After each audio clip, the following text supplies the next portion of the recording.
ከጣዕም ባሻገር አስገራሚ የብርቱካን የጤና በረከቶች። ሰላም ጤና ይስጥልን የተወደዳችሁ የቻናላችን ቤተሰቦች እንደምን ሰነበታችሁ? ዛሬ ይዘንላችሁ የቀረብነው ርዕስ በሁሉም የኢትዮጵያ ቤት ስለማይጠፋ አዋቂም ሕፃንም ስለሚወደው አንድ ተወዳጅ ፍራፍሬ ነው። እሱም ብርቱካን ነው።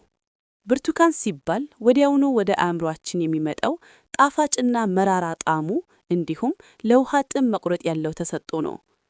ነገር ግን ብርቱካን ከጣዕም ባለፈ ለሰውነታችን፣ ለቆዳችን እና ለውስጥ ደዌ ፈውስ የሚሆኑ እጅግ በርካታ የጤና ጥቅሞችን እንደያዘ ስንቶቻችን እናውቃለን?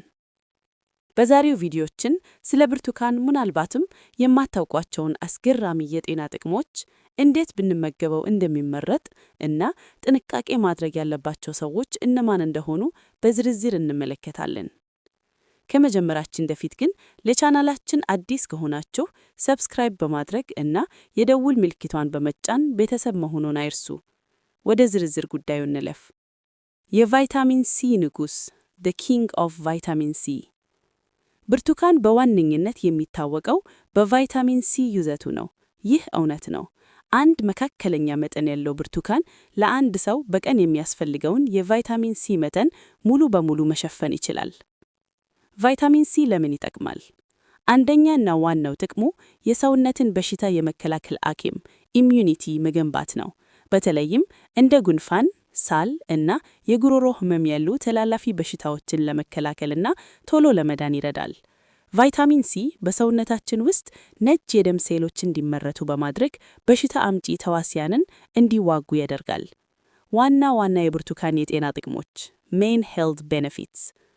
አሁን ደግሞ ከቫይታሚን ሲ ውጭ ያሉትን ሌሎች ወሳኝ ጥቅሞች እንመልከት። 1. ለቆዳ ውበትና ወጣትነት ግሎዊንግ ስኪን ኤንድ አንቲ ኤጂንግ። ዕድሜያችን ሲገፋ ቆዳችን እንዳይሸበሸብና ወጣትነቱ ተደብቆ እንዲቆይ ከፈለግን ብርቱካን መመገብ ግድ ይለናል። ብርቱካን ውስጥ ያለው ቫይታሚን ሲ እና አንቲ ኦክሲዳንቶች ኮላጂን የተባለውን ንጥረ ነገር ሰውነታችን እንዲያመርት ይረዳሉ። ኮላጂን የቆዳችን የመለጠጥ አቅም ይጠብቃል፣ ቁስል ቶሎ እንዲድን ይረዳል፣ እንዲሁም በፀሐይ ብርሃን ምክንያት የሚመጣን የቆዳ መጎዳት ይከላከላል። 2. ለልብ ጤንነትና ለደም ግፊት ሃርት ሄልት። ብርቱካን ለልባችን ወዳጅ ነው። በውስጡ ፖታሽየም በበቂ ሁኔታ ይዟል። ፖታሽየም የደም ግፊትን በማስተካከል የልብ ህመም ስጋትን ይቀንሳል። በተጨማሪም በብርቱካን ውስጥ የሚገኘው የሚሟላ ፋይበር ሶሉብል ፋይበር በደም ውስጥ ያለውን መጥፎ ኮሌስትሮል መጠን ለመቀነስ ይረዳል። 3. የኩላሊት ጠጠርን ይከላከላል prevents kidney stones። ይህ ለብዙዎች አዲስ ሊሆን ይችላል። ብርቱካን ሳይትሬት የተባለ ንጥረ ነገር በውስጡ ይዟል። ይህ ንጥረ ነገር በኩላሊት ውስጥ ክሪስታሎች ወይም ጠጠሮች እንዳይፈጠሩ ይከላከላል። በቂ የብርቱካን ጭማቂ መጠጣት የሽንት አሲድነትን በማስተካከል ለኩላሊት ጤንነት ትልቅ አስተዋጽኦ ይኖረዋል። 4. ለምግብ መፈጨት ስርዓት ዳይጀሽን። አንድ ብርቱካን በውስጡ ወደ 3 ግራም የሚጠጋ የአሰር መጠን ይዛል። ይህ ፋይበር ሆድ ድርቀትን ለመከላከልና አንጀታችን ጤናማ ሆኖ እንዲቆይ ያደርገዋል። በተለይም ምግብ ከተመገቡን በኋላ የደም ስኳር መጠን በከፍተኛ ሁኔታ እንዳይጨምር ይቆጣጠራል። 5. ለአእምሮ ጤንነት ብሬን ሄልት። በብርቱካን ውስጥ የሚገኙት ፍላቮኖይድስ የተባሉ ውህዶች ለአእምሮ መታደስ ይጠቅማሉ። የማስታወሻ ችሎታን መቀነስና በዕድሜ መግፋት ከሚመጡ የአእምሮ ህመሞች እንደ አልዛይመር ይከላከላሉ። ጭማቂው ወይስ ፍሬው ጁስ ኦር ሆል ፍሩት? ብዙ ጊዜ ሰዎች የሚጠይቁት ጥያቄ ብርቱካንን ጭማቂ አድርጎ መጠጣት ይሻላል ወይስ ፍሬውን መመገብ የሚለውን ነው። ለዚህ መልሱ ፍሬውን መመገብ እጅግ ይመረጣል ነው። ለምን? ብርቱካንን ስንጨመቀው በውስጡ ያለውን ጠቃሚ ፋይበር እናስወግደዋለን። ፋይበሩ ሲወገድ በጭማቂ ውስጥ ያለው ስኳር በቀላሉ ወደ ደማችን ስለሚገባ የደም ስኳር መጠናችንን ሊያዛባ ይችላል። ነገር ግን ፍሬውን ስንመበል ፋይበሩ አብሮ ስላለው ስኳሩ ቀስ ብሎ ነው ወደ ደም የሚገባው፣ ሆዳችንም እንደሞላ ስለሚያሰማን ያደርጋል። ስለዚህ ሁልጊዜም ቢሆን ፍሬውን መርጣችሁ ተመገቡ። ጥንቃቄዎች ፕሪኮሽንስ። ብርቱካን ምንም እንኳን ጠቃሚ ቢሆን አንዳንድ ሰዎች በጥንቃቄ ሊጠቀሙት ይችላሉ።